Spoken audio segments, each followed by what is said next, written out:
want to say thanks for inviting me. It's a real honor to be here with you all. And I just want to tell a quick story, and some of you Colorado natives might not like to hear this, but I'm originally from the East Coast, and as the day gets on and I get tired, I start to sound more like Rocky, so just you'll have to deal with that. But several years ago, I was living in Phoenix, and a colleague called me and said he had an opportunity for a job for me either in Virginia or Colorado. And I didn't say one way or another where I wanted to go, but I knew in my heart where I wanted to be. So when he told me, well, Al, you know, we really need you in Colorado, you should have seen me on the other end of the phone, because I was really happy about that. Because I had come here after I graduated my undergrad, and I said, this is where I want to come back to live. And it took me a long time to get here, but I'm here and I'm really happy about it. So, and I just love Colorado. I love Denver. I'm an outdoor enthusiast. So this is a mecca for me. So having said that, can move into Oakman Aerospace. And so I'm going to explain a little bit about the name because it is kind of unusual. So you see that Oakman is Stan's middle name, but it goes way back to his Scottish heritage. And he's originally from the Midwest, and so there's the big oak tree. So that's where it came from. And then I'll talk a little bit about one of our products that's called ACORN. And so you'll understand what that means as well. So we were established in July of 2012. We've been in operation for about 7+ years, and we've generated over $20 million worth of revenue. And we've grown from, started with 4 or 5 employees, and now we're up to 30, and we need to hire some more, and I'll get into that later as well. We're a woman, veteran-owned, and a lot of what we do is rapid and responsive space architecture.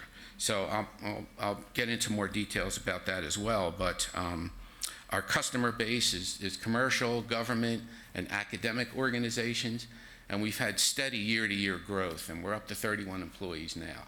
And we like to say that we're changing the way aerospace gets done. So I'll get into the next slide, and you'll understand that. So we have this really cool product called ACORN, and for a systems engineer like me, this is really cool, because what we can do is we can take various components that you would put on a spacecraft and plug them into our system and see how they play together. But even prior to that, we can simulate what they do and play them together to ascertain whether, do you want to use this star tracker in conjunction with this reaction wheel and so forth and so on, and emulate the GPS signal and torque rods and all these things, so we can kind of bring a system architecture together before you even have to buy any components to see if they're all going to play together. And part of that is this plug and play idea that is out there, and it has created a really nice niche for us to be able to do this for people and various people that are trying to build these small spacecraft. And of course, you know, there's a proliferation of CubeSats, which are really, really small, and there's a lot of small companies out there making really cool little products for these CubeSats, which are, you know, they go from the size of half the size of a toaster to, you know, maybe string 3 or 4 of them together. So we can do orbit simulations to see how they're going to act when they're in orbit and so forth by just simulating it all. So you have an opportunity to do some risk reduction and flush out some problems that you may have. So that's kind of what it does. So you think it allows to do this rapid integration and test with these flight-like scenarios. You can benchmark and analyze what you might want to use. And it supports this processor in the loop. You know, spacecraft now are so software dependent that you can do your flight software and then run it with all these different things. So it really makes a nice way to do things. And as a systems engineer, one of the things I like to do is I like to interject errors without anybody knowing. And let's feed this in there and see what happens. And then you'll get the guy sitting at a console like, he throws his hands up and goes, oh, what am I going to do? Well, it's nice to know that now and not when it's later down in the food chain. So for me, error injection is really a cool thing that we can do. So we've casted a huge net. You know, Stan and Maureen, our founders, have been involved in the Colorado Space Coalition. We won, we got awarded for one of the Colorado companies to watch. Of course, we have a lot of national involvement as well. We work a lot with the U.S. Department of Commerce, small satellite student competition. That's the small satellite thing that is at SDL at Utah State University. We're heavily involved in that. And we're involved in a lot of these other programs that Stan is a member of to kind of be involvement in these national entities to understand and shape policies as they move forward. Like, you know, the one gentleman was talking about the drones and how the FAA needs to deal with that. Well, in the space industry, there's a lot going on in that as well. I mean, you've all heard there's these companies that are launching, you know, 1,000 satellites and putting them up into space, and how is that going to affect things, and how do you deorbit them and make sure that they're not going to hit something else, and all these other things. So you know, Stan and Maureen are involved in a lot of those things to understand that. And just to digress on that a little bit, I was involved in something at the University of Arizona. I went down there and they were talking about, well, perhaps we need to shape the policy that all spacecraft that are being put up there have some way to deorbit them and deorbit them safely. So there's a lot going on in that area.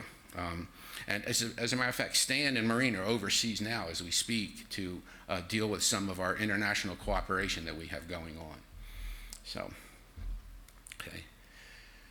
okay, so some of the challenges and opportunities that we have. Well, I will say one thing. Before I came back to Colorado, I did a short stint in Tucson, Arizona. I was involved in a small launch vehicle company. And when that kind of didn't work out, so Stan called me and he said, you know, because I thought, you know, I got to go find another job at my age. And it turns out that my age was a huge asset and not a liability. So I feel really good about that. Because Stan called me and said, you know, we have a lot of young people here and we could really use some adult supervision. So I was really lucky about that. But I had worked with Stan and Maureen for a long time before that. So they knew of my capabilities, and not so sure they knew how old I was, but anyway, so the important thing about that is it's really important to understand the demographics of what's happening to our workforce today. And there are a lot of young people, and their expectations are different than people like me who, you know, I would have stayed working for Lockheed Martin for years had they not decided to close the facility in East Windsor, New Jersey.